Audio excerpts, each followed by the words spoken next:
Hola a todos.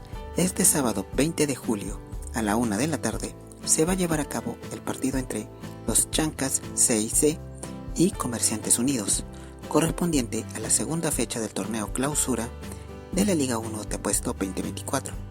El escenario será en el estadio Los Chancas, ubicado en Andahuaylas, Apurímac. Esperemos de que haga un excelente partido y que gane el mejor. Mucha suerte para ambos equipos. Muchas gracias.